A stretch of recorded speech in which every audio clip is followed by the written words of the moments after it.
Broadcasting from Now Media Network's headquarters in Houston, this is Purple Politics, hosted by political expert and commentator Alina Gonzalez-Dockery. Join us to discuss the most important issues affecting our nation with fresh, balanced, and objective discussion on the first bilingual media network in the United States. Purple Politics starts right now.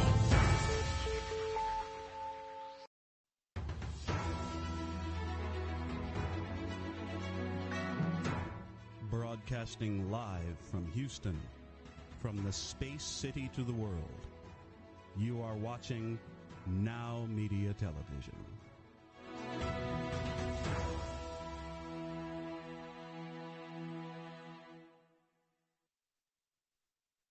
Good evening, everyone. Alina Gonzalez-Dockery, hostess of Purple Politics. An exciting week, to say the least, from fire alarms preventing bills being, for spending bill being passed, to the ouster of our Speaker of the House, McCarthy, first time in history. So we're going to be diving into what are the implications of McCarthy's ouster, the complete halting of all business by the House of Representatives, and the chaos and dysfunction, which is our Republican Party. So stay tuned, and I'll see you here momentarily with more Purple Politics. Broadcasting from Now Media Network's headquarters in Houston, this is Purple Politics, hosted by political expert and commentator Alina Gonzalez-Dockery. Join us to discuss the most important issues affecting our nation with fresh, balanced, and objective discussion on the first bilingual media network in the United States. Purple Politics starts right now. Good evening, everyone, and welcome to Purple Politics. I am your hostess, Alina Gonzalez-Dockery, where I try to give balanced reporting of latest news. However, I don't know if balance can be brought to what the chaos and dysfunction that is occurring at our nation's capital. I, for one, see all of what that is happening coming out of the House of Representatives as a blight on what the United States used to exemplify. That was diplomacy, democracy, an ability to work together. But what is being shown is a true dysfunctional family, in that you had this blending of a very few loud, temperamental, if you will, children, and with a majority, 96% of the Republican, trying to do what is right, and that is governance. So let's rewind and we'll bring in the highlights. As you may recall of our reporting last week, we were going straight into a government shutdown. Speaker of the House McCarthy pulled off a miracle, a Hail Mary, if you will, to prevent a government shutdown in the last minutes of September 30th, before a full government shutdown would have occurred October 1. And by pulling off this Hail Mary, he avoided a government shutdown, has funding for 45 days to allow the bickering Republicans to get together to try to be able to vote in some appropriations bills. Now, they were able to handle some of the appropriations bills by breaking them down into individual categories. But because of McCarthy's inability to bring the Republicans that have a very small minority together and vote on an appropriations bill, he was forced by Matt Gaetz as the leader of the squad of the Freedom Caucus, and that is not a compliment. Matt Gaetz, who is currently under ethics investigations by Congress, who had an axe to grind against McCarthy from the get-go, from the January. He has taken his role as being this boisterous, outlandish, and yes, I am from Florida. He is one of my representatives, but he doesn't look to what is best for the governance of the people.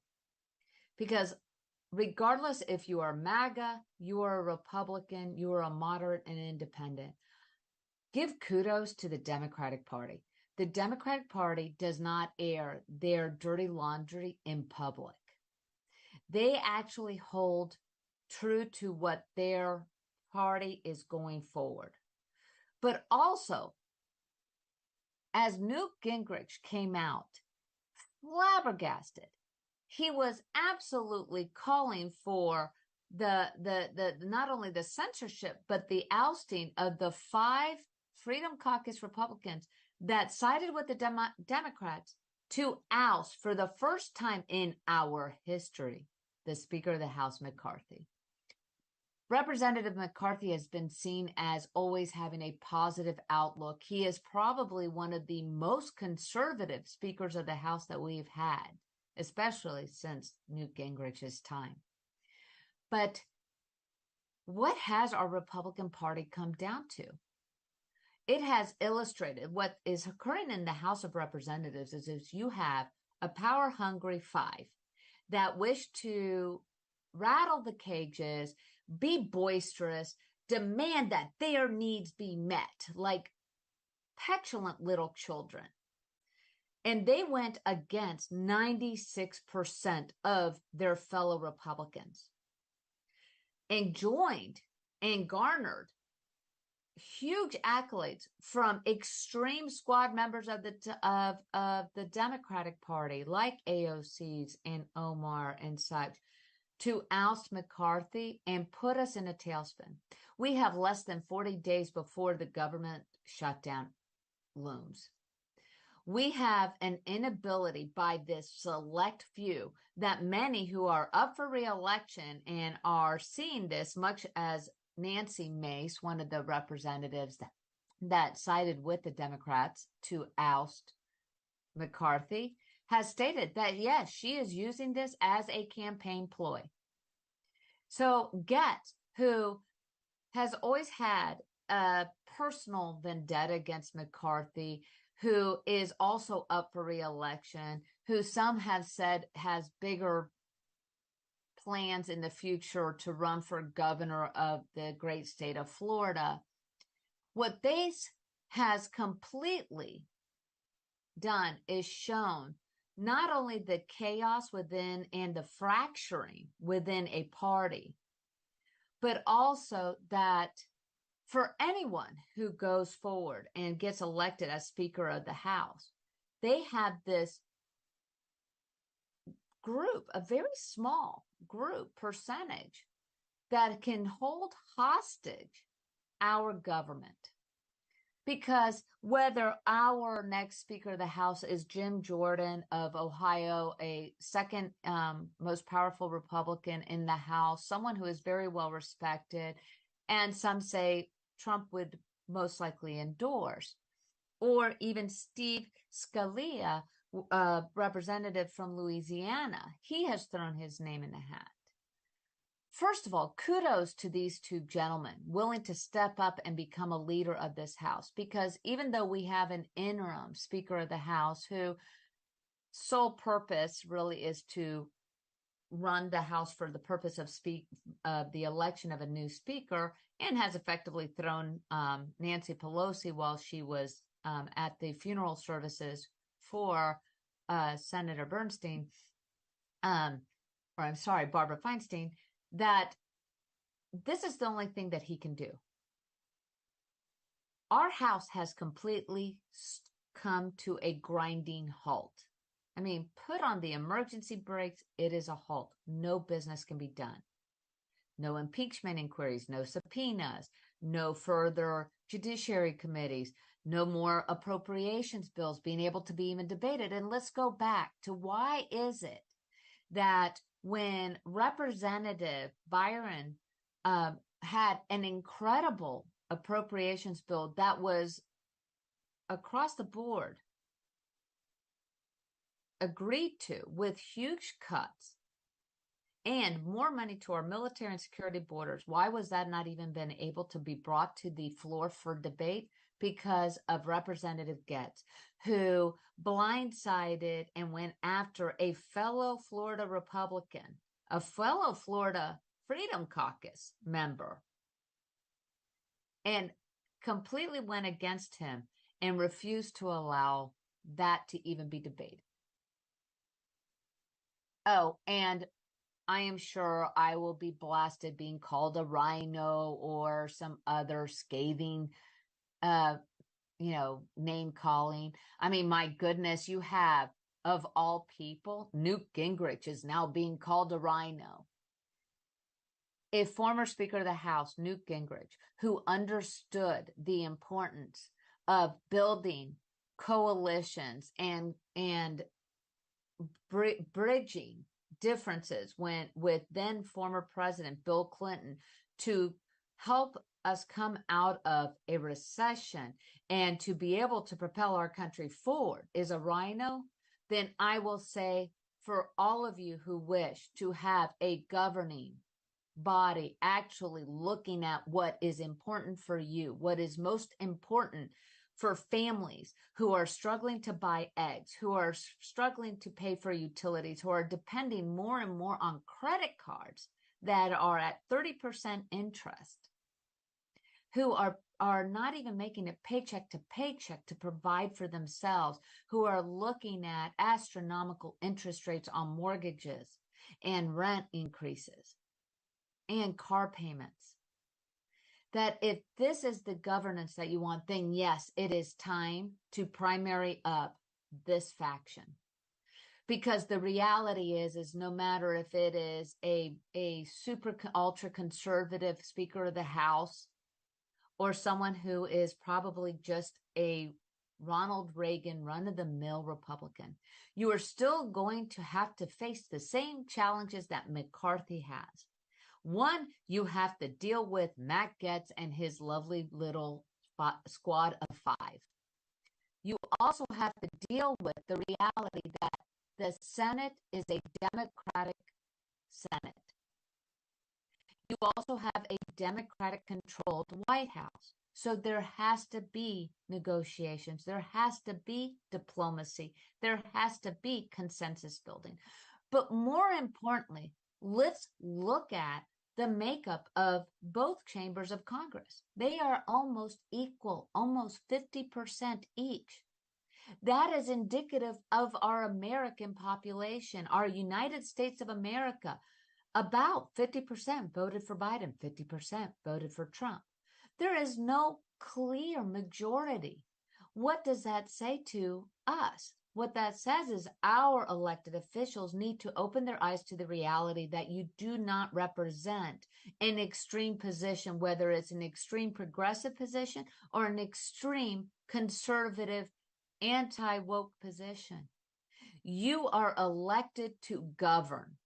And by governing, that means for all of the people. So as we now go through these uncharted historic moment of the ouster of a conservative Speaker of the House who is now being called a rhino, to calling of a rhino a former very successful Speaker of the House, Newt Gingrich, though I did not agree with everything, he was successful in the building of bridges to be able to govern our country. Now we are having a new election of a Speaker of the House, which will occur next week. So next week, we will be seeing whether the Republicans can build together some type of caucus, may be able to mend some fences and be able to show that they are not truly the dysfunctional party of late. So come back to after this commercial break, because I have an important guest, mayoral candidate, MJ Khan, running for City of Houston. He has an enlightened vision for the city and a very fresh way of seeing his role as mayor. And we'll be right back.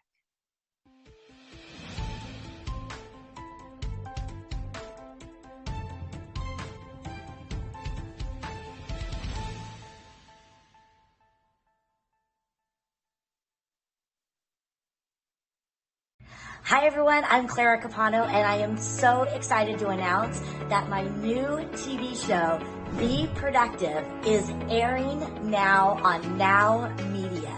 You can catch it online as well as in several local stations in your immediate market. So go to nowmedia.com and catch all the strategies, all the tips you need from industry leaders on Be Productive. This has been a Now Media Networks feature presentation. All rights reserved. Hey, Lily says AT&T's giving everyone their best deals. Minus the air quotes. Best deals. No need to wink. Others say they give everyone a deal, but not everyone gets the best deal. Told you, the best deals are for everyone here, with a choice of plans. You were right. Is she always right? Always. At AT&T, we give everyone our best deals on every smartphone. Taking a trip in the next 12 months? Airlines are under tremendous pressure and they're practically giving away their unsold seats. Like every crisis, this one will end too. But right now is the best time to take advantage of giveaway ticket prices on their unsold seats. We're not allowed to publish these low fares online. The only way to get these rock bottom giveaway prices is to call. So phone low-cost airlines now for airline ticket prices you may never see again. Hey, are you a small business owner that's struggling to double or triple your revenue and profits? My name is Michael Rager. I'm your business guide with Teach Your Business to Fish. Our success operating system will help you double or triple your profits every 2 to 3 years while actually maintaining some semblance of a home life. Call us at 713-201-5559 and we'll help you become a real success.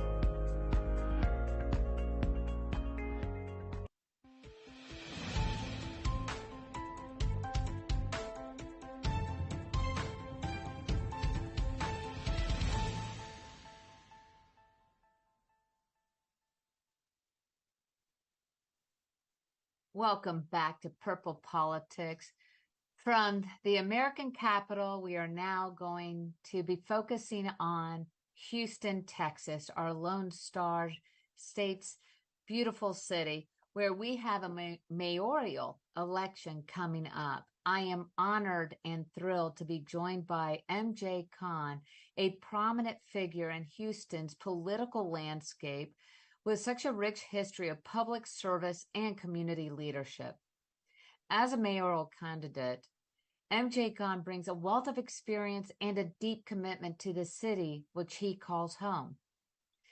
A former city councilman and an entrepreneur, as well as president and CEO of the Islamic Society of Greater Houston, I am honored to be joined by Mr. Khan. Mr. Khan, how are you doing this fine evening? So thank you so much. I'm doing great. Thank you for Purple Politics. Thank you, Alina, for giving us this opportunity, and I'm thrilled to be on your show. Well, my audience would love to know more about your background, especially what inspires you as an entrepreneur and civic leader to jump in the fray of a mayoral election. Well, I mean, just for my background, I'm originally from Pakistan. I came to this country as a student. We were poor when I came here, and we worked hard, played by the rules, and thanks to the American society, it gave us opportunities beyond our expectation. We succeeded. And I'm in Houston since 1980. 1985, I became the citizen of this country, and since then, I'm giving back to the society, either in public life, private life, non-profit life, and community life. And that's what my motivation is, to give back to the society, make the society better, because we are so blessed in this country and benefited so much. And now I see the city really is going in wrong direction. All the problem we face, the high crime, the infrastructure, the potholes everywhere, the flooding, a little bit of rain, the whole city floods. And I looked at the landscape, other candidates, and I find nobody's providing the solution. So I thought this is what we need to do. I want to run the city. I want to manage the city with private sector management philosophy and conservative fiscal policies. And this is what I believe is needed in the city right now. Well, and I know that there has been a significant increase in crime in the greater Houston area since the pandemic, that the crime rates have been lowered since the pandemic, but are not even at the same numbers of 2019 and before. So speaking of the infrastructure, what are the key issues that you feel that are most important for the citizens of Houston to know that for not only the change and challenges, but what are your plans to be able to overcome those issues? Well, first of all, crime is higher compared to 2019, so we cannot compare it with the last year or pandemic year. We have to compare it before pandemic. And it is really affecting, citizens don't feel safe. People are afraid to go to the bank. People are afraid to go to shopping. And everybody is concerned, and the perception of fear and safety issue is what driving people to really be afraid, and many times they are leaving the city, and that's not acceptable. My plan for the crime is I'm going to add $100 million to city budget, HPD budget, Houston Police Department budget, and start adding 500 more police officers, okay, without raising your taxes. We have the money in the city. City is wasting a lot of money. We have money with the metro, which we can transfer. We have money in our tax increment reinvestment zone, which we can transfer. So we have the money. Second thing which I will do is I will have the civilians do the desk job in the police department and have the officers patrol the streets. Third thing which I will do is have police officer enforce all traffic laws, and we will practice community policing. The model I like is what's happening in Dallas right now. We want to copy that model in Houston. We want to make sure that our police chief is the one who believes in fighting crime and tough on crime. We believe in community policing. So that's my plan for police department. For infrastructure, I have a specific plan. Right now, city of Houston is wasting 30 billion gallons of water every year. That's tantamount to about 20% of our water supply. It's about $150 million of wasted water, because of the broken pipes. A little bit of rain, we flood, and there's a tremendous problem, potholes everywhere. We are spending about $220 million for street repairs and drainage. And we will never catch up with that because it's not enough money to catch up. So what I will do, without raising any taxes, I will go to the taxpayers, ask them to allow me to issue a bond using that $220 million as an yearly payment towards that bond. That will yield me about $2.5 billion. And we can use that and do the wholesale repair of our flooding and water and street repair and solve this infrastructure issue. Which is very important. I mean, I'm from Southwest Florida. We're very prone, as is Texas, to hurricanes, but also, I mean, I used to joke, like, if we had extreme thunderstorms or stuff, my streets where I lived in downtown would flood out and you couldn't get to work. You would see everybody, being kind of trapped in between bridges and things because of the flooding. But it also, not only is it an inconvenience, but it's also deals with health issues because of the mosquitoes and other molds and things. It is very important to have a strong infrastructure to be able to assist that. And being in an area like Houston, which is prone to storms and severe weather patterns, much like Florida. So I can see that, and I find it interesting. So the bond that you are proposing would not be it would not even increase the taxes that the citizens of Houston would be paying into. Without raising any taxes, because we have this dedicated fund. It's called Dedicated Drainage and Street Repair Fund. Okay, we have about $220 million, revenues less operating expenses. It should be more because city is supposed to put more money, metro is supposed to put more money.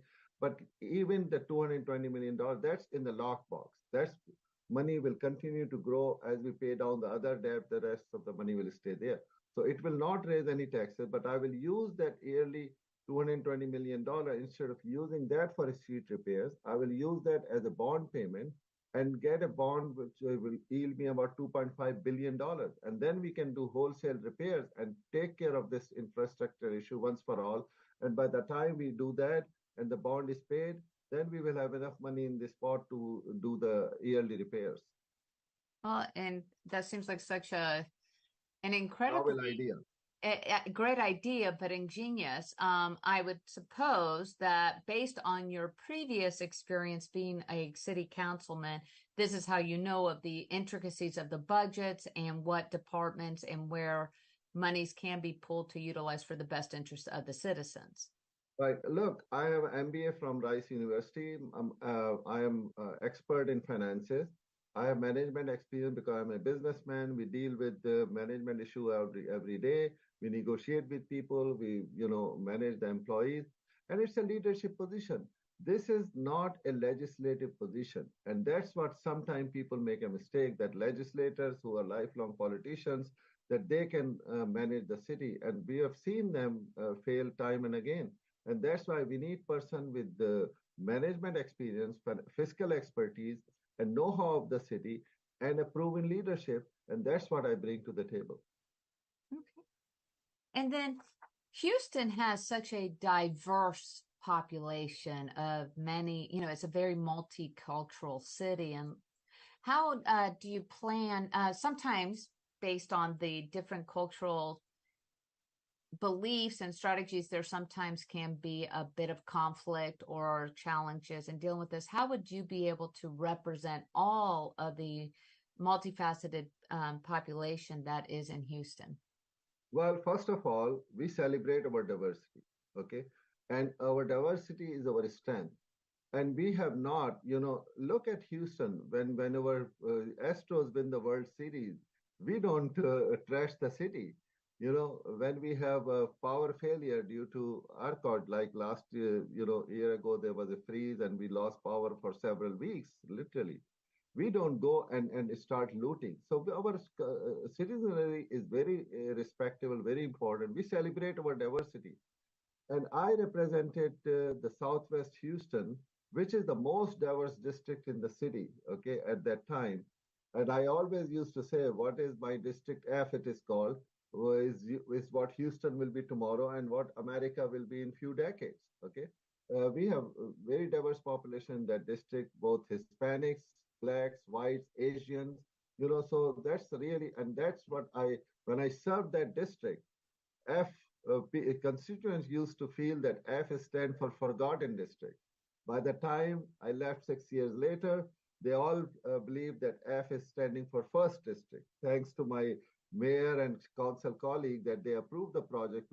So we served the community very well. And I brought the community together to really make District F a model of how citizens should enjoy each other, work with each other, enjoy each other custom, languages, and culinary, and all kinds of things. And that's what I bring to the table. And that's what we will do for Houston. Houston should be and will be a model for rest of the country as to how diverse population can come together and celebrate and make the society better for everybody.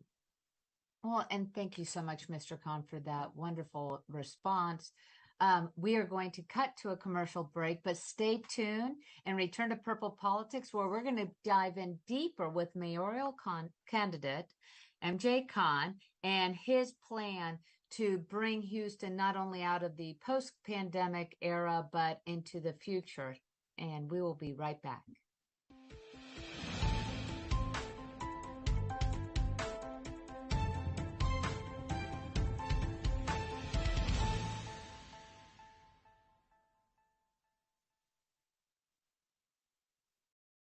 Hey, Lily says AT&T is giving everyone their best deals. Minus the air quotes. Best deals. No need to wink. Others say they give everyone a deal, but not everyone gets the best deal. Told you, the best deals are for everyone here, with a choice of plans. You were right. Is she always right? Always. At AT&T, we give everyone our best deals on every smartphone. Taking a trip in the next 12 months? Airlines are under tremendous pressure and they're practically giving away their unsold seats. Like every crisis, this one will end too. But right now is the best time to take advantage of giveaway ticket prices on their unsold seats. We're not allowed to publish these low fares online. The only way to get these rock bottom giveaway prices is to call. So phone low cost airlines now for airline ticket prices you may never see again. Hey, are you a small business owner that's struggling to double or triple your revenue and profits? My name is Michael Rager. I'm your business guide with Teach Your Business to Fish.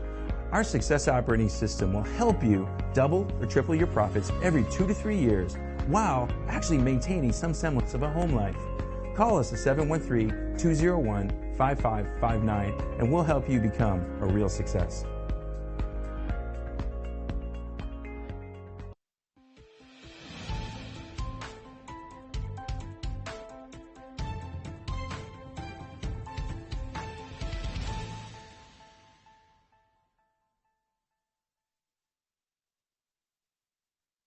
Welcome back to Purple Politics, where I am joined by City of Houston mayoral candidate MJ Khan.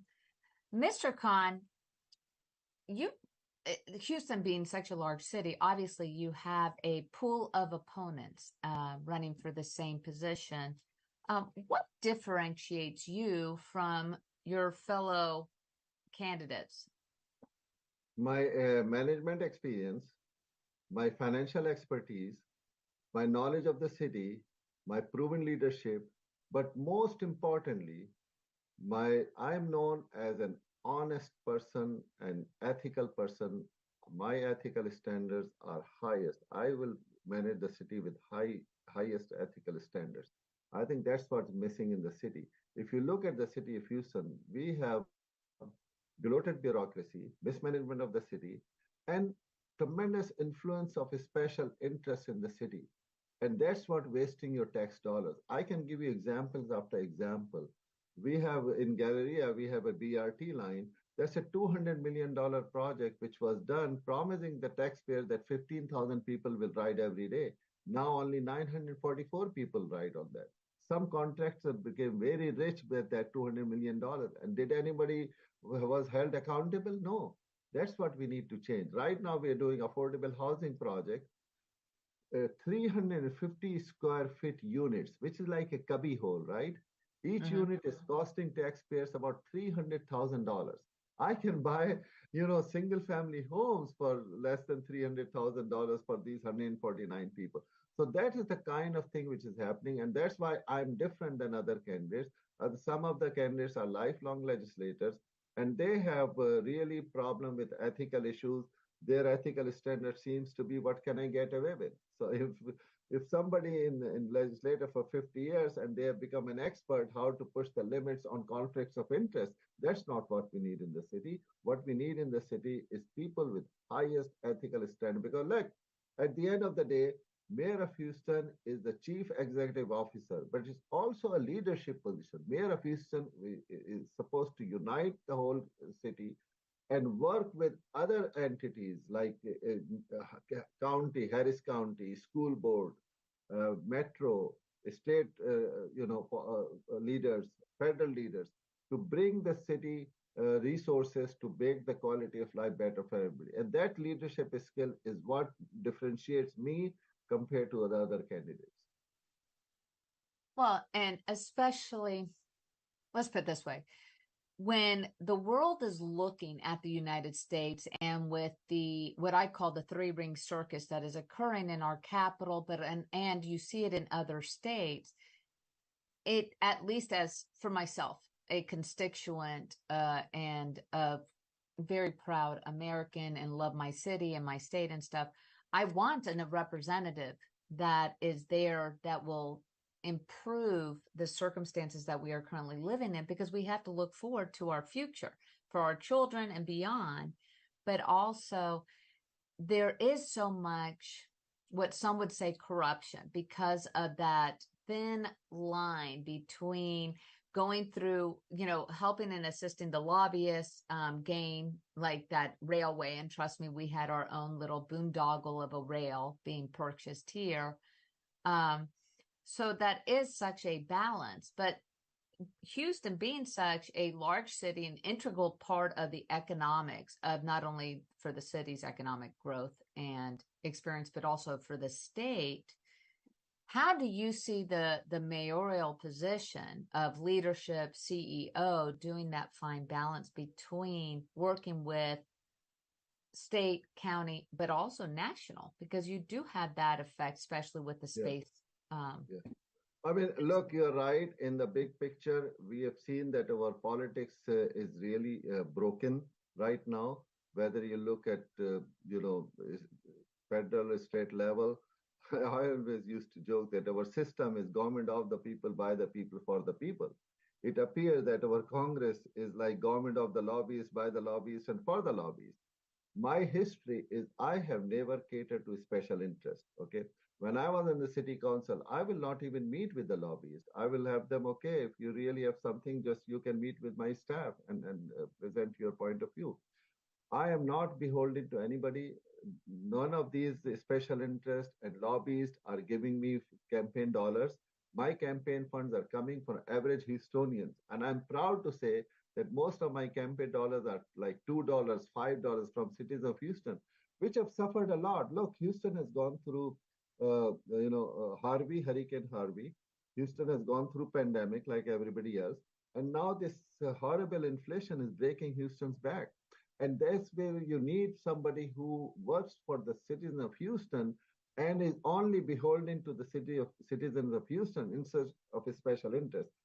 Also, I have a history. When I was a city council member, of course, I am a conservative member, and I was conservative member then. I worked with the Democratic mayor and my colleagues, many of them were Democrats and, progressive, liberals, whatever we call them. But we worked very well because for me, politics is over after the election and governing should begin. You should never let politics come in the way after once you're in the elected office, because that's what breaks the system.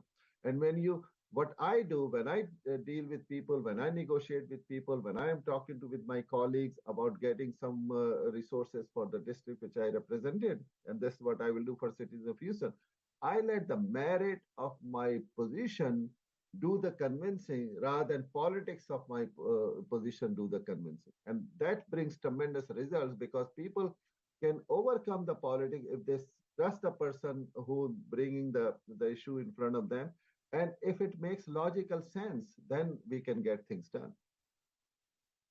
Mr. Khan, I just want to take that one blurb that you just stated of how politics ends on the date that you are elected and it's about confidence, and shout that out to every place, because that is something that is the unfortunate situation that is our electoral process, because people now are, once they get elected, they're already working on their next campaign, and they forget that especially in a city as diverse as Houston and as large, I mean, this is a big city. We're not talking about a small little town. I mean, it's a big city. It has diversity.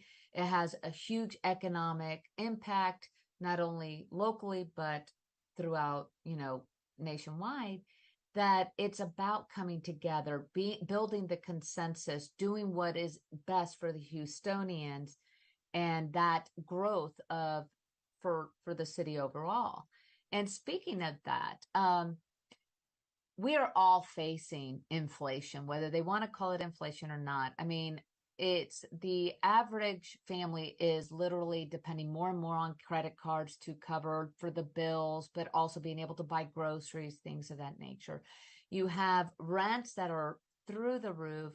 The mortgage payments now are an average $2,000 because we're looking at a 7.5 percentage points of interest if you have good credit.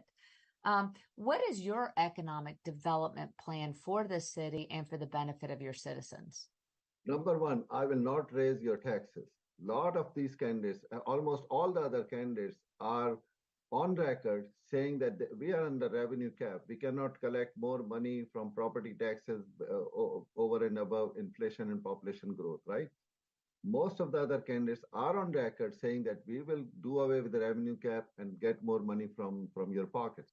I'm totally against that because of the very factor which you just mentioned, inflation breaking people back. People are still, going through the consequences of Hurricane Harvey and pandemic. So my business plan is this. I will make sure that we expand our business base, make City of Houston business-friendly city. Right now, it is not. So once we take care of the core services like public safety, infrastructure, flooding, potholes, things.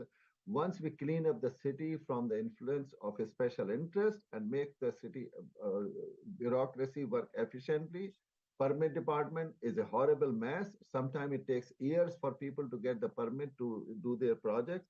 Once we streamline all that, and once we work with, for example, the school board and the county and work together, because what is why some cities are called great cities?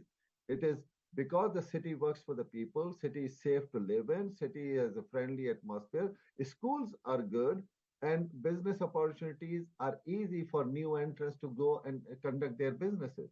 So we have to work together with all these people. Once we expand our employment base, what I'm looking for is people will get better paying jobs and they will not be burdened by this inflation as much as they're burdening now. Right now, what we see, our employment base is shrinking and our need for affordable housing is increasing. That's a wrong picture.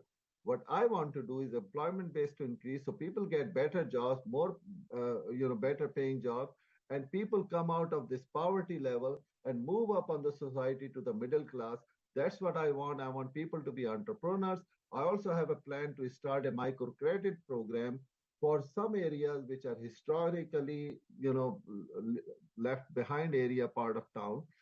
Some communities are, leaving behind. These are mostly black and brown communities. I want to start a microcredit program to start entrepreneurship by those people so they can become the CEOs of their businesses. That's how we take care of this inflation problem. But I will not raise the taxes. That's my promise. And that's my history also. Well, and again, it is so enlightening to see that your plan is so eloquent, but it seems so common sense. Like, why burden more people by taking away what they, by taxing them? And building that ability to have a better business base and such also depends on a strong educational system in Houston, which is something I want to dive into when we come back from this commercial break. Again, this is Purple Politics. I am joined by Mr. Khan, mayoral candidate of Houston. We will be right back where he'll answer more of our questions on the impact of good education and improving our base for a brighter future.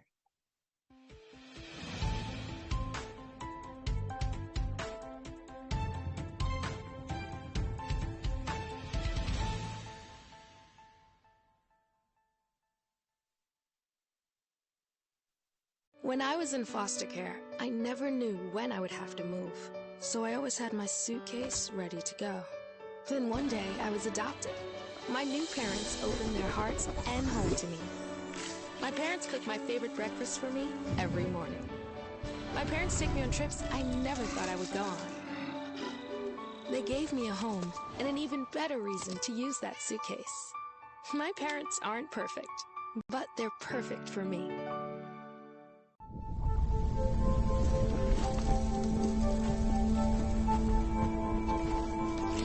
Eva Marie smoked 12,000 packs of cigarettes over 15 years. She quit, and now there's a new lung cancer screening that could save her life.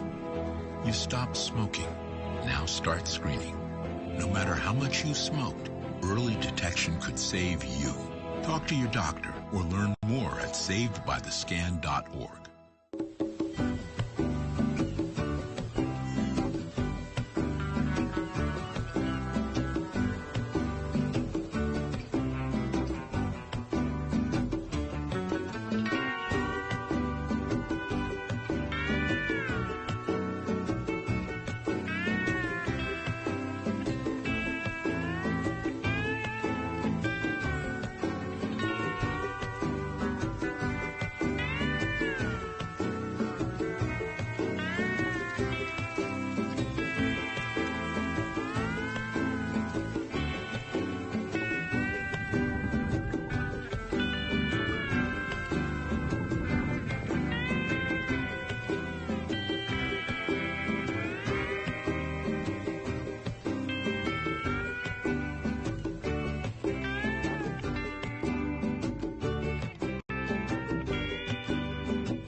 Hey, Lily says AT&T is giving everyone their best deals. Minus the air quotes.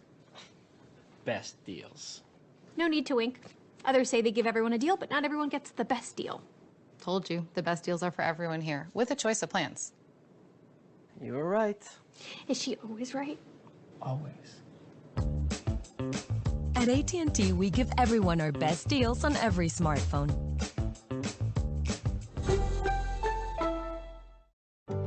My biggest fear in the middle of my addiction was that I would never be able to get over it and that my kids wouldn't have a father. I started thinking, you know what? This isn't my story.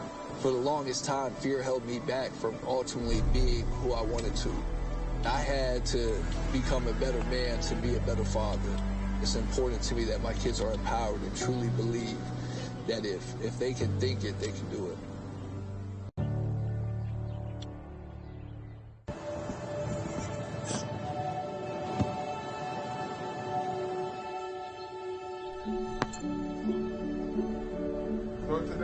I don't remember how it started.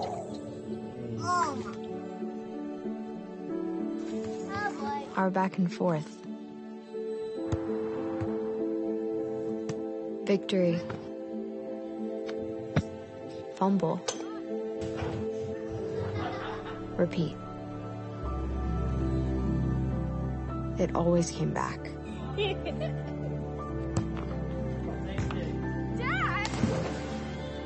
Okay, here we go, throw it! Yeah. You probably don't remember what you told me, That was perfect. but I heard every word. Nice.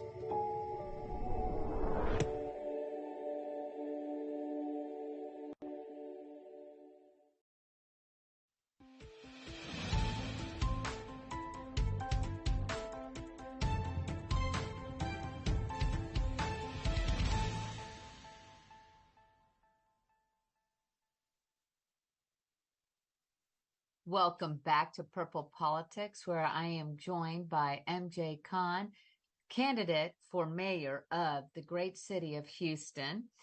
We left off our last segment with me wanting to dive into the educational system and challenges that are faced by families with young children, or school-age children, I should say, in Houston.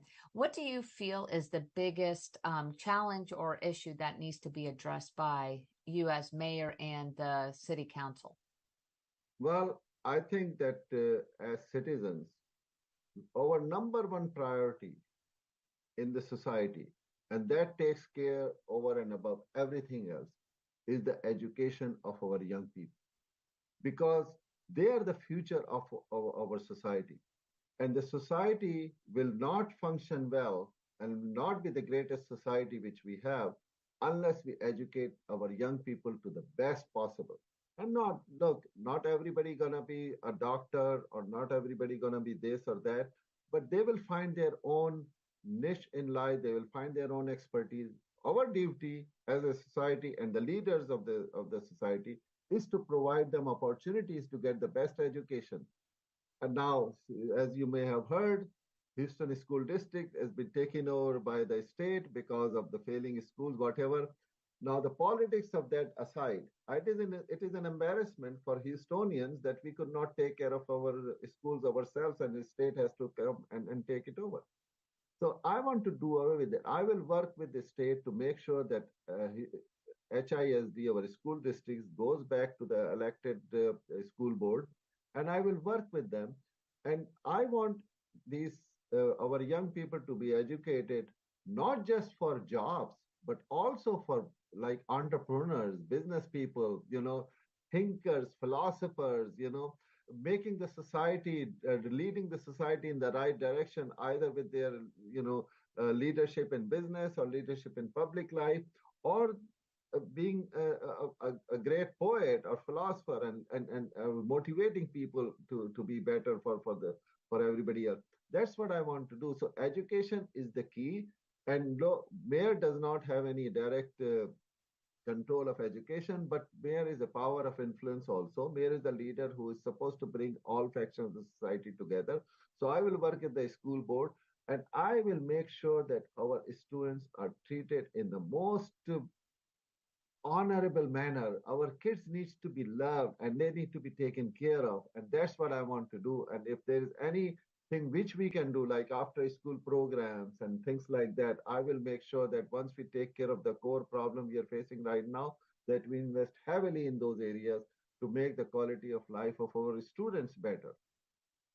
Well, I, for one, always believe that there is actually a triangle of major issues or factions, I should say, that affect a family and then once we deal with the family, which strengthens a community, and that's income, education, and well-being, which is health and climate changes. And that is obviously something that has been very much discussed.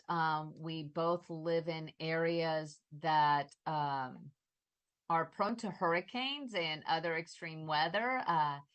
So knowing that many people, especially our younger generations, are so affected and interested in what is happening with our climate change stuff, how does the city of Houston go forward and try to be a little bit more green, if you will, in promoting more climate-based industry and such, but also maintaining the infrastructure and basic services that the citizens deserve? I look at any issue as how am I affected by that issue? So I make it personal before I find the solution to that. Would I like to live next to a toxic dump? No. Would I like to live in an environment which is polluted, air quality is bad, and no green space and no place for my grandkids to play? No. So if I don't want that for myself, then I make sure that I don't want that for anybody else. So environmental quality of life is greatly dependent on the clean air, clean water, and green space. And we need to invest very heavily in that. When I was a member of City Council, I represented the Southwest Houston, A-Leaf area, which was green space poor area of the town. We make sure that we got a new park in that district because that's what's needed. So yes, there right now, City of Houston is building an affordable housing project next to a toxic dump. And I say, how can you do that? Don't you have any compassion for these people who will be living there? First of all, they are poor. Secondly, you put them next to a toxic dump. That should not be acceptable. So yes, environmental is the key. And our young people are sometimes disillusioned because they see their elected officials not caring about the issues which are important to them. What is important to the young people? Education, environment, job opportunities, business opportunities. And that's why I need to create like economic hubs and research centers. So these young people use their talents and make the world better by their skills. And I think that green space, environment, school, education, these are all connected. And you're absolutely right. This triangle of economic prosperity of a family, the health issue of the family, and the quality of life, these three things have to work together. And we need to focus as leaders on all three things to make it better for our citizens. Well, absolutely, because the strengthening of the family, because this is what a city is made up of, is the family. So if we break it down to the individual, the stronger the foundation is that we set upon a family, the stronger our communities are. And that promotes even better and strengthening futures for our cities and states and our nation. I mean, these are the backbone of what has created great societies such as Houston and other great cities. And I said this off the camera, it's such a fresh breath of air to talk to you, because it's not about the politics. It's not about the special interest or the lobbyist or the gain. It's more of the focus is on the citizen. It is the focus on the family members. And I also applaud you because you are the American dream. I mean, an immigrant that comes to our country, poor, and was able to to enjoy a good education and build a company, that is something to be, applauded, because we need more of those examples and people who are selfless and giving back to their communities. Mr. Khan, please tell us how our fellow Houstonians can get a hold of you, whether it's to ask you questions, donate to your campaign, provide support for your campaign. I would rather have 1,000 people giving me $5 each than one person giving me $5,000, which is the limit. I mean it, because it's a grassroots campaign. I want citizens of Houston to join the campaign. You can go to my website, www.mjkhan.com. You can log in as a volunteer. You can sign up as needing my yard signs or helping in the campaign. Especially young people, millennials, Gen X, Gen Zs, come on board. We need you to make this city better for everybody. My cell number is on my website, 713-398-4829. Feel free to call me. During my tenure in the city council, I made sure that my constituents had my cell number. I answer my phone, and if I'm busy, I make sure that I answer my phone at the first opportunity. But look, this campaign, like I said, it's a grassroots campaign. It is to find the solution and serve the people. Look, like I said, nobody has ever questioned my integrity, my honesty, and my ethical standards. That's what I bring to the table.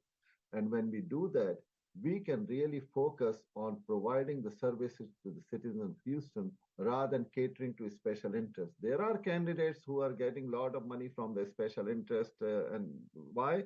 Because special interest, these pay-to-play contractors, they know that they support their candidates, get the money, and then City Hall becomes really a conduit of money coming out of taxpayers' pocket and going to the special interest bank account.